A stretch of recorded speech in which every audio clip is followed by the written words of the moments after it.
Right, okay, the American Civil War Part 2 by OverSimplified. Part 1, I've already done it on the channel. If you guys want to go and watch that, the link will be in the description down below. If you want to check that out. Right, Part 2, let's get it. As the Union struggle to take control in the East continued, elsewhere, the war raged on. The Confederates attempted an invasion of Kentucky, hoping the state as a whole would join them, but they were pushed back. Part 1 made it seem like they won. Tribes ally with one side or the other in the hopes but they're of not even done yet, I thought so. War. Along the Mississippi, General Ulysses S. Grant remained one of the few Union generals scoring major victories. With his best pal, General Sherman, by his side, Grant led his armies down the Mississippi to the Confederate stronghold of Vicksburg. Both sides knew that if Vicksburg fell, the Confederacy would be split in two, and the Confederates prepared for an intense defense of the city. But back in the East, Lincoln still wanted somebody to march south and take Richmond. Having given General McClellan the boot, he needed a new man. Finally! All right, Mr. President. Option 1 is General It's about time you got him gone. But a good general.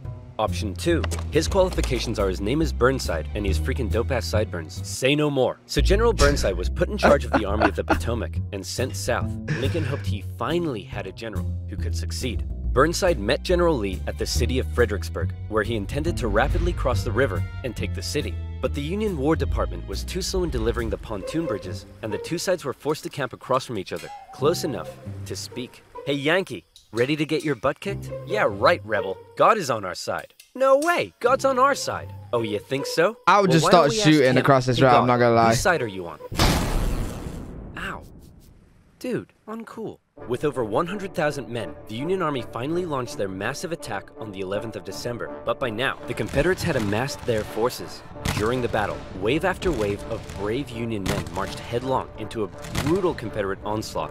Even the Confederates couldn't believe what they were seeing, and in one moment of camaraderie, a Confederate sergeant, unable to take it, reportedly came out into the field to tend to the Union wounded. Wait, Seeing no this, way! The Union troops held their fire. Still, Burnside and his forces were soundly defeated at Fredericksburg and forced to retreat. Lincoln's popularity and Northern morale continued to plummet, especially as the winter heading into 1863 was bad. The winter camps were rife with disease. The food was less than appealing. On both sides, men began to leave. Hey, where do you think you're going? I'm deserting. What? Don't you love your country? Yes, I do. And I'm trying to get back to it as quick as I can. Lincoln, ever the kind and caring man he was, spent much of his time pardoning deserters' death sentences. Oh my, here's a 17-year-old boy sentenced to be hanged. Well, I'd better suspend his sentence, or he'll be suspended tomorrow. What? To try to keep the numbers up, both sides had introduced conscription. There was controversy in the North, however, since rich men could simply pay to have someone else fight on their behalf. Riots broke out in New York City, with enraged mobs furious at the idea of going to fight for slaves, an idea that many of them simply did not support. However, after so much pressure, the Union had finally begun allowing black men to enlist, and these men, knowing what they were fighting for, signed up. By the end of the war, nearly 200,000 troops, 10% of the Union Army, would be black. The valor and bravery they showed throughout, silencing critics. I don't see why they wouldn't have done that in the first place, because they literally have something to fight for. Was put in charge of the Army of the Potomac, and once again, Lincoln ordered him to move south and take Richmond. Hooker met Lee at the Battle of Chancellorsville, where Hooker had over twice the men Lee did. Lee was forced to defy all military convention and split his smaller force into two. Lee had absolutely no chance of winning, and Lee won. It was his masterpiece. Lee did suffer one significant loss during the battle, though. How? As his right-hand man, Stonewall Jackson, was riding back to the Confederate lines at night, the nervous Confederate troops, unable to recognize him, opened fire. Oh my. Oh my. Oh. You boys done goofed up. Jackson died What the 8 fuck? days later. As for Lincoln... How is the guy that's just destroyed, well, like just defended the country so good, right, get killed by his own men because they couldn't... Oh my God. He couldn't believe it. It was yet another loss, and Northern support continued to waver. While the Union kept on struggling in the East, out west, unconditional surrender Grant was making moves as always. In an attempt to take Vicksburg on the Mississippi, he made a series of risky and bold movements. He sent a cavalry raid and feigned Sherman north to confuse the enemy. Then, aided by a fleet of ironclads on the river, he raced his army south to cross the Mississippi. Aware that the terrain to the north was restrictive, instead, he strategically moved northeast, hitting Vicksburg's supply line and defending his rear from Confederate armies in Jackson. Once he reached Vicksburg, the Confederate defense became hardened, and Grant was forced to settle in for a month-long siege, during which time he got rather bored. Despite not taking the city, Lincoln loved it and encouraged Grant to hold firm. It would only be a matter of time before the Mississippi was in Union hands. Around this time, the people in the west of Virginia, who had remained loyal to the Union throughout, finally broke away to form their own state. They could have named it anything in the world, but the creative minds at the time came up with the ingenious West Virginia. Back in Washington, Lincoln once again wanted a new general to take command. Oh my goodness, why do all these 19th century generals look so bust? Look, we got Sleepy Eyes Joe here. That's Princess Leia with a mustache. E.T. phoned the doctor. Fine, why don't we give Snapping Turtle McGee here a shot? So General Snapping Turtle McGee was put in charge of the Army of the Potomac, and it was a crucial time for the Union, because once again, the Confederates decided to go on the attack. So far, they had done exceedingly well militarily, but as the war kept going, the Confederate economy was crumbling. Riots broke out in the streets of Richmond as the price of bread skyrocketed. Supplies were dwindling. Jefferson Davis wanted to send men west to rescue Vicksburg, but General Lee knew the longer the war lasted, this is a long-ass war. And he still hoped for Civil War, this is a long-ass war. Already demoralized North would surrender. So in June 1863, with the momentum behind him, General Lee once again entered the North, fighting his way through Maryland and into Pennsylvania. General Meade set out to meet him for what would be the most significant battle of the entire war. If the Confederates won, D.C. could fall. If the Union won, it would be a turning point, as the Confederates would run out of steam, and the small town that was to get caught up in the crossfire of the largest battle in American history was Gettysburg, Pennsylvania. On June 1st, units from each army encountered one another and skirmished through the town itself. The townspeople were forced to take refuge, except for one man who reportedly ran outside for a strange reason. "Joseph, what are you doing?" "I'm not gonna let them take my beans." "How many times do I have to tell you they're not here for your beans?" By the second day, over 100,000 men stretched for miles across the battlefield. Lee took the initiative, deciding to hit the enemy's flanks, and he came very close to breaking through the Union's disorganized left. But Union Colonel Joshua Chamberlain ordered a desperate bayonet charge, smashing into the Confederates and forcing them back. The Union forces held across the line. On the final day, Lee believed the Union Army had fortified its flanks, so he decided to finish them off with one massive central assault. The Confederates rushed at the Union lines during General Pickett's charge, and this time, it was the Union's turn to unleash hell. Meade had correctly guessed Lee's strategy, and the Confederates were decimated, forced to turn and flee. A devastated General Lee called out to his fleeing and wounded men, telling them it was his fault. And after holding for a counterattack that never came, he ordered a retreat back into Virginia. The North had just managed to score a massive victory, and one they desperately needed. And if that wasn't enough, in the West, after a month-long siege, Vicksburg finally fell. The North now held the Mississippi, and better yet, it was the 4th of July. With control of the Mississippi, Union forces moved into Arkansas and Tennessee. Tennessee in particular saw heavy fighting, with Union General Rosecrans masterfully pushing Braxton Bragg's Army of the Tennessee out of Tennessee. He suffered there we go, we're wrapping it up now. The bloody Battle of Chickamauga, and ended up under a Confederate siege at Chattanooga.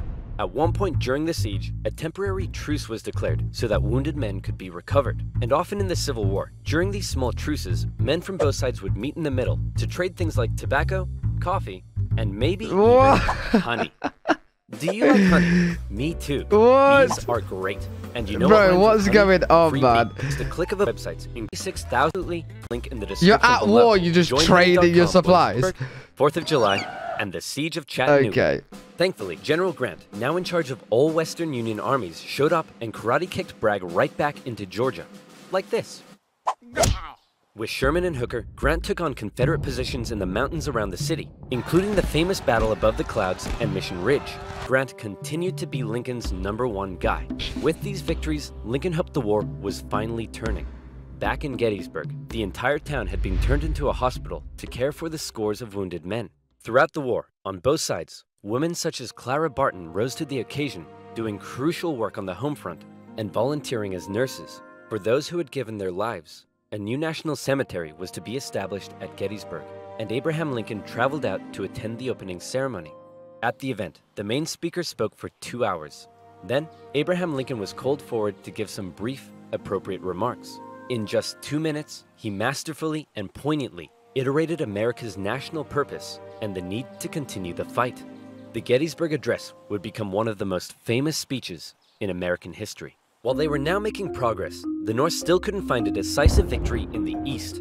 And that was bad news for Lincoln, because his presidency was now in its 4th year. In 1864, there was an election coming. The Confederates knew this too, and with little hope left of being able to threaten the North militarily, they believed their last shot at victory may be in the election, since Lincoln, emancipation, and the war itself weren't exactly popular. People in the North were sick of war and wanted to put it behind them. Robert E. Lee hoped that if he could just hold out and continue to inflict more defeats, the people of the North would vote Lincoln out and replace him with a Southern sympathizer who may be willing to negotiate. Really? Imagine he desperately needed after a victory. all that. Now, I know what you're thinking, but oversimplified. If Lincoln loves General Grant so much, then why doesn't he put him in charge of the campaign in the East? Well, guess what, loyal subscriber?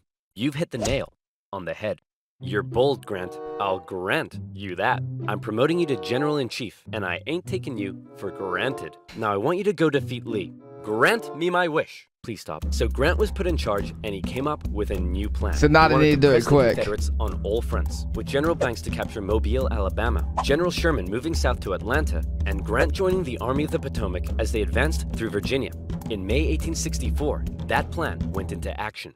Sherman steadily advanced on Atlanta, facing off against the smaller Confederate army under General Joseph E. Johnston. In addition, a cruel yet highly skilled cavalry general and winner of the funniest Confederate statue award, Nathan Bedford Forrest, Is was also that nearby, actually doing his his best to statue? threaten Sherman's advance. Oh But my in a days. series of battles, Sherman dominated and pushed Johnson back to the city. But he was held just outside of Atlanta itself and was forced to lay siege. Meanwhile, the main show was happening to the east in Virginia. The Union's top general was finally about to face off against the Confederacies. Lincoln hoped Grant would bring something new to the Eastern Theater, and bring something new he did. As Grant began moving south, Lee still regularly outmaneuvered him. The big two dogs. Heavy casualties, hoping to demoralize the North as much as he could. But here's what set Grant apart from others. He knew Lee was running out of men, and that the North by comparison had plenty. Grant would throw his forces at Lee, and even when Lee repelled them, Grant, rather than pulling back, would give the order to keep moving forward and flank Lee, again and again. In under 6 weeks, 80,000 men would be killed, wounded, or missing. In D.C., Grant was criticized for being a butcher. 6 weeks. At the Battle of the Wilderness, the Union casualties were so heavy that Grant reportedly began to weep. But still, Grant could replace his losses. Lee couldn't, and he was being pushed all the way back to Richmond. Lee knew once he got there, he'd be under siege. Then, it would only be a matter of time.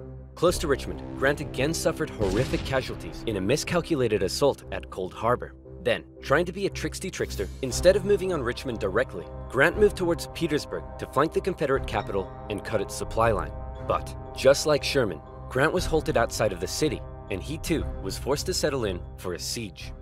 2 identical sieges would not be good enough for Lincoln's re-election.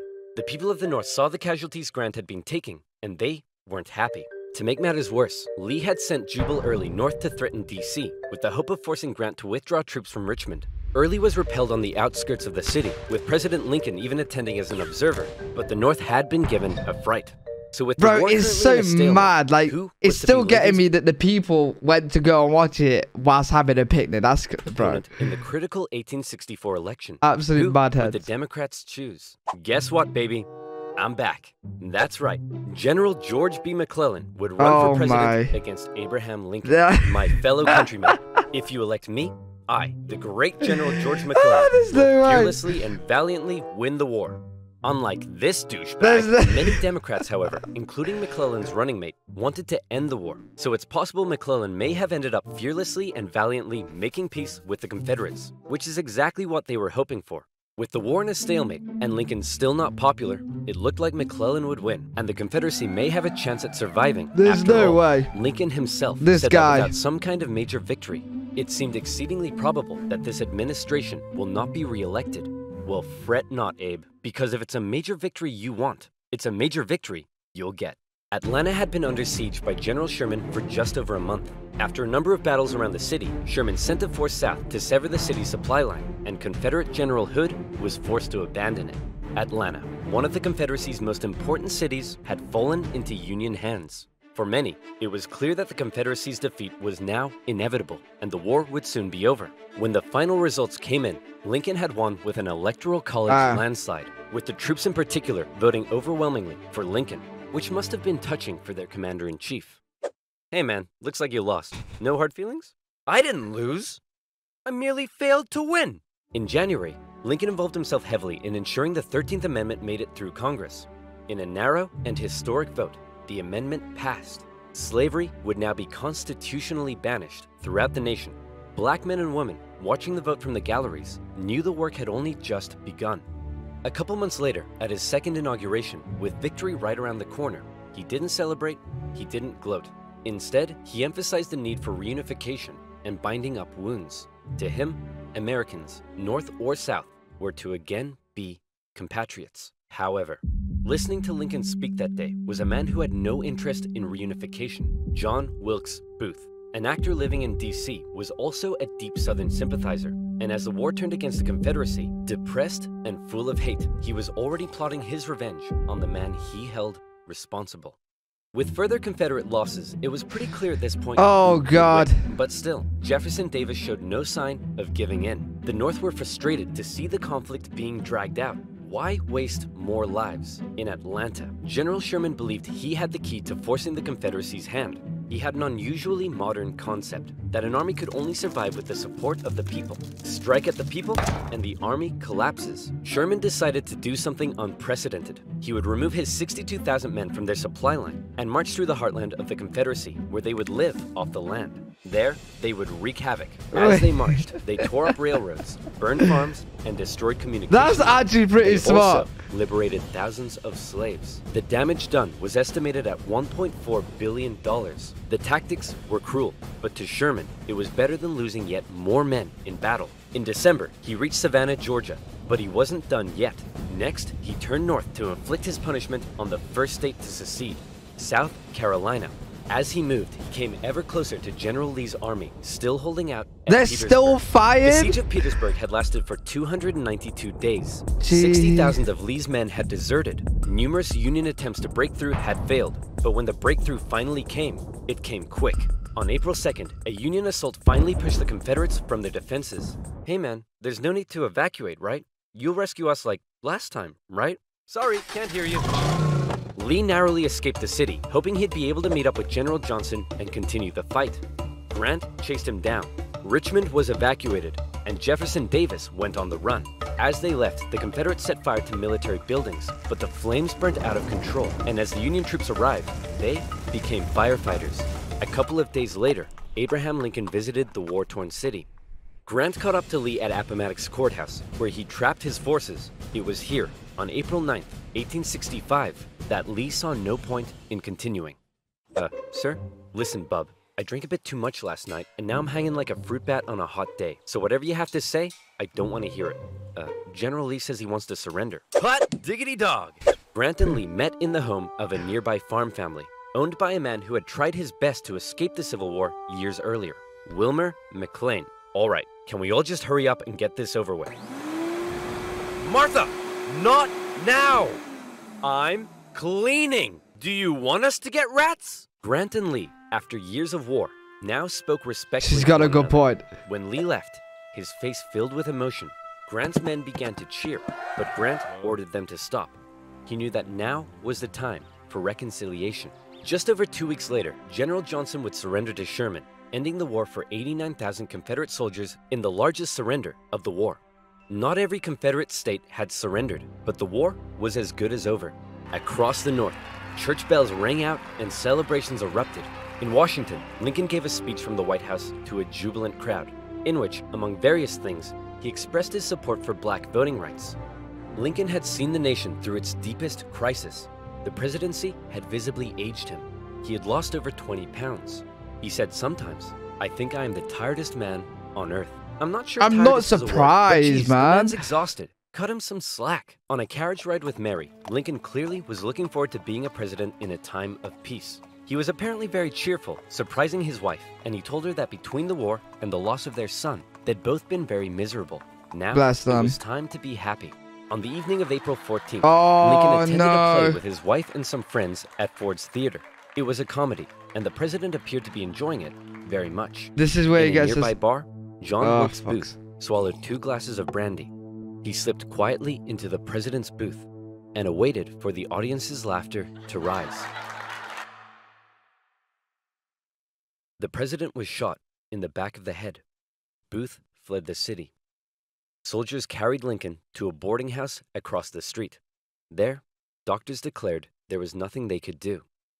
Surrounded by his heartbroken wife, son, and members of cabinet, at 7:22 the next morning, President Lincoln passed away. Never before had a president been murdered. A shocked nation mourned as a 12-day funeral procession carried Lincoln back to his home in Springfield, Illinois. On April 26th, Union cavalry found John Wilkes Booth in a barn in Virginia, where he was shot. Not long after, Confederate President Jefferson Davis was also tracked down and arrested. Imprisoned for 2 years, he was eventually released. The North didn't want to put him on trial for fear the jury may rule that Southern secession had in fact been legal. To ensure reconciliation, other Confederate generals and politicians were allowed to re-enter life in the now restored Union.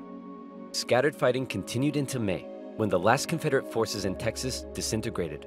The Southern states came under Northern military occupation to prevent any further rebellion, and a very difficult era of Reconstruction began. Over 3 million Americans had fought, brother against brother. The Civil War nearly a remains million the killed bloodiest conflict in U.S. history, but the Union had been preserved. You could say the real winners were those who were to never again be slaves. Further amendments passed by Congress gave black individuals the right to citizenship and to vote. Significant progress had been made. However, entering into the 20th century, it was clear the fight for equality would continue. In modern America, the man who fought to preserve the nation and never gave up in the darkest of times. That's a dope statue. Stands as a symbol of honesty, empathy, humility, perseverance, and courage. A continuous reminder of what has forged America and what it should ever strive to be. Hell yeah. Man, what a crazy video. Bro, that was a really good video. I really enjoyed part 1 and part 2 of that. If you guys did enjoy it, make sure you do give a thumbs up on this video and subscribe for more content. I'm posting daily. That was really good. OverSimplified, they really do kill it with these videos. I enjoy every single one of these videos.